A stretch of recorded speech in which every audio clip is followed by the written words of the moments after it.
did I think it was just as fast as it did? Because I met Chris at the boxing gym. He was with another trainer. Right.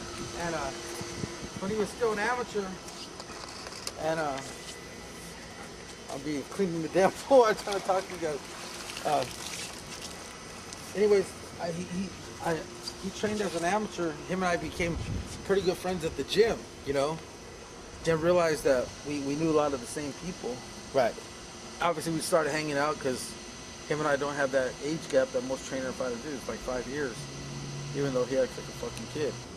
And one night we're out, and he was a little drunk. You know, right. He said, hey, you know, I want you and Andy to start training me. I said, well, you know, talk to me when you're sober. You know, we'll talk and we'll see what happens. And sure enough, Monday came. He goes, hey, I want you guys to start training me. Well, my initial thought was I'll let Andy Suarez train Chris. Mm-hmm. Because, you know, I didn't have any experience. Right. This was 2001, 2002 maybe. And I told him, you know, you work with Chris. But, you know, he also had his son, Mark Suarez, who was, you know, moving up the ranks at that time. Jose Lopez also trained with us, with Andy Suarez. You know, we all trained together. Anyway, so Andy was real focused on his son, you know, which he should have been. So I didn't really have any choice but to start taking Chris sparring and arranging shit. And it just kind of ended up, that's how it ended up, you know. And I parlayed Chris all the way to a world title fight, you know. First guy I ever had as a pro. When you talk about your amateur career and you say, you know, the fire just kind of died out. Kind of fizzled out, yeah. Right, you know. Do you think that's why partially you're kind of understandable when Chris doesn't show up, or when Chris does pull his moves of not putting that commitment that a lot of people are hoping he does put a commitment? It's not so much that I'm understandable. People think, like, you know, that I'm afraid to tell him. No one's afraid to tell Chris to go fuck himself or he's fucking up, you know. But you also have a guy, like he said yesterday, he don't care who it is. He's going to do what he wants. And the change that came about him is from him. You know, him wanting to stay in better shape in between fights. There's no magical talk that we had, no magic, hey, let me sit you down. We've had every kind of conversation you could think of with him. And ultimately, it's just got to come from him. You know, that's why I think, you know, he just turned 30. You know, he's a little more stable in his personal life as far as being a little more stability with his wife and stuff. Not out running around like he used to. And, you know, I think that's going to correlate to him being much more better as far as training wise, you know. Do you think because you guys are the same age or close in age, that's worked against you or for you? I don't know. You know, I've been asked that question before. I'd kind of like to think it worked for me because I don't think anybody could have gotten what I got out of Chris, to be honest. You know, I think that, you know, he's had other trainers before, and for whatever reason it didn't work out. He had the crack the whip type of trainer, which was his dad, and he fucking hated that. He had kind of a rah-rah guy before, and he got rid of him, you know. I've been involved in every aspect of his life, in and out of the ring, socially. I mean, you name it. I'm involved in every part of his career, not just the training part, you know. And yes, sometimes drinking and hanging out, you know. I mean, hey, I'm 35, man. Shit, we don't have that age gap, you know. Right. I've been there to try to ease an argument between him and his wife, you know. Have I lied to him to his wife? Hell yeah. Will I cover up shit for him? Hell yeah. She knows it, you know.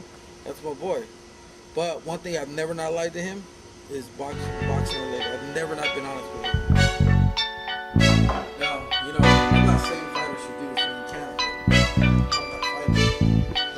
Up on the night shift, secret indictments, 9 slip for fine shit. This how my life went, pie splitting 3 ways, posing PJs, throw trays to get paid. I don't know what you call boxing around here.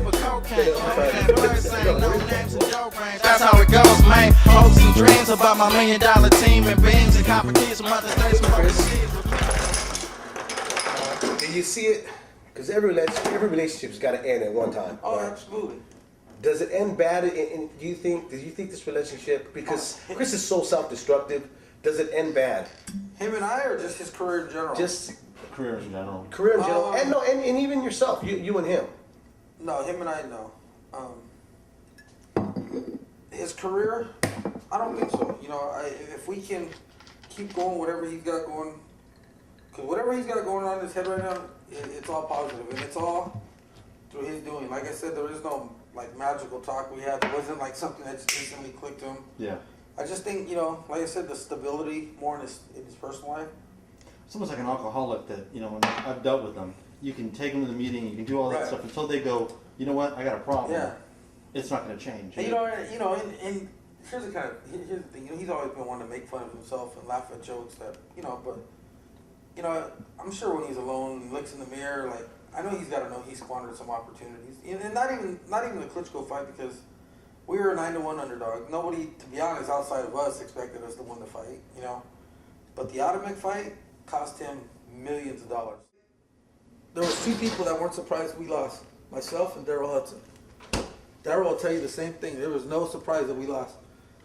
Guys, and I'm telling you, and I don't take just straight out of mixed victory in any way, but when you have a guy who our first 2 weeks of camp started great, we're like, man, the ball's rolling good, and it's just that shit that Chris was doing in his personal life all came out, and his marriage and his life was just in a complete wreck.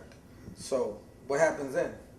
Your main focus is on everything but fighting, and at this level, you gotta be committed to fighting first. So, 2 weeks, he started great. 3rd week of training camp, didn't see him for a week. 4th week, he was there. 5th week, disappeared for a weekend. 6th week, he was there. 7th week, disappeared for a weekend. He missed 3 full weeks of training camp.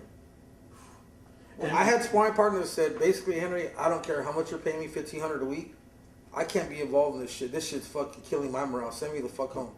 Wow. I had to send Travis Coppin, I had to send him home.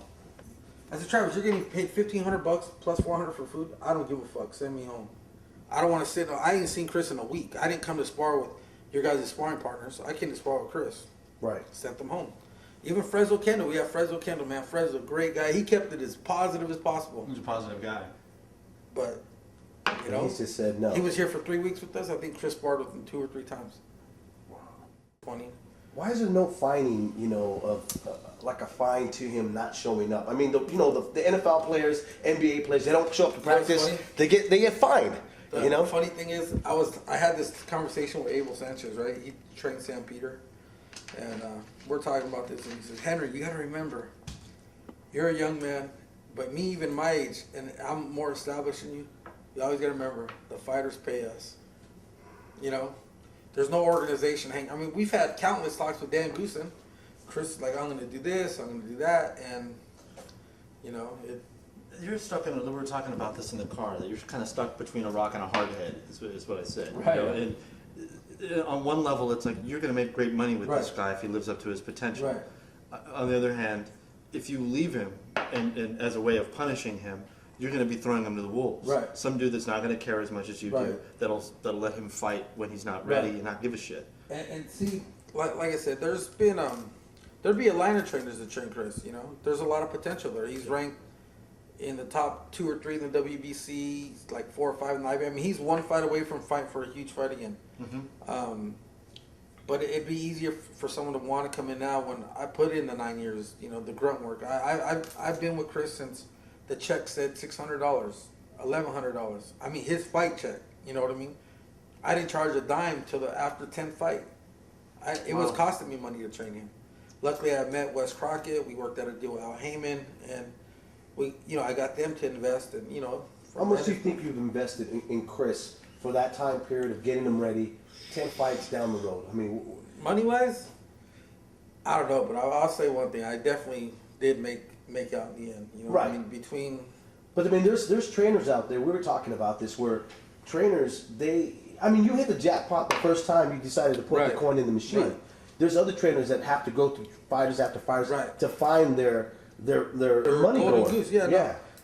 That's true, but like I said yesterday, I think there is some resentment maybe towards me for it, but I make no apologies for it.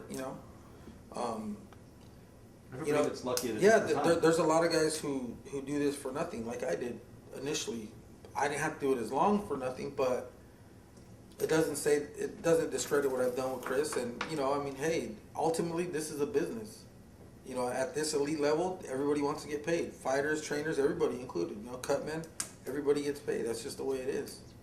Do you think that more than anybody in the sport, and everybody always, the stereotype is the fighters get absolutely screwed more than anybody because they take the punches and promoters rip them off. Right. But do you think that the trainers in some way get screwed more than anybody else? I know some of them have. Me personally, thankfully, that's never happened to me. I've never not had a fighter not pay me. Yeah. I've never not had Chris say, hey, Do you guys draw up contracts for something like that, or is this just a gentleman's with handshake? Chris and I, it's a gentleman's deal. Jose, gentleman's deal. All my guys, they all pay. To me, I get very few guys that leave me. You know, I think part of that is just my personality with them, the way I conduct myself. But I played mind games with my guys in the gym. You know, I tell them, I'll tell all my guys right now, I'm trying to get you knocked the fuck out. Thankfully, I've only been successful once. Yeah, I've only had one guy stop. You know, I've been a head trainer for well over 100 fights. I think our 90% success rate, you know, with Chris, Jose, Jonathan Ariano, Hector Serrano. I've had Alex Viramontes. I trained Eddie Sanchez for a couple fights. I worked with Mark Suarez. I worked with, you know, quite a few guys. But I'm probably never going to get an established 25-0 guy dropped in my lap. And to be honest, I really don't want one. To be honest, those guys don't tend to be loyal anyways to, you know, someone that you acquire so far into the game. Yeah, they're looking for something that you may or may not be able to provide. Me, I'm content to work with my guys that I get when they're ready to turn pro, guys that I have when they're amateur. I'm content with that. You think that's because it's just a deeper bond and there's a level of communication? There is a much deeper bond. But, you know, the potential for a breakup would probably hurt that much more also, you know, whereas opposed you get a guy, you work with them for 1 or 2 fights and then he's gone. You know, okay, well, who cares, you know? Right. But like I said, most of my guys been loyal. All my guys been loyal. Like Chris, he's kind of like, I think his mental approach is kind of caught up with his physical ability. And, you know, and Jose's not the most talented guy in the world. He's not the quickest guy in the world, not the heaviest handed, but he's a ballsy motherfucker, dude. Yeah. And by his appearance, you look at him, he doesn't look like one of those rugged, rough type of guys. He's got a pretty boy look. But in there, he's a ballsy motherfucker, you know? Yeah. And, you know, he's driven now. He's really motivated. He knows he can really do something. On any given night, I think he can, you know, handle any 140-pounder. If you were to underestimate him, you know, he'll give anybody a run for their money. Oh, yeah. Yeah, well, that last fight, the fight we saw in the Honda Center, under the Quezada fight. Oh, the fight with Cordova. Yeah. You know, unbelievable. You know, what? I was so pissed off at the weigh-in. Cordova gets in his face and he's doing all this and doing. I told Jose, why don't you fucking push him?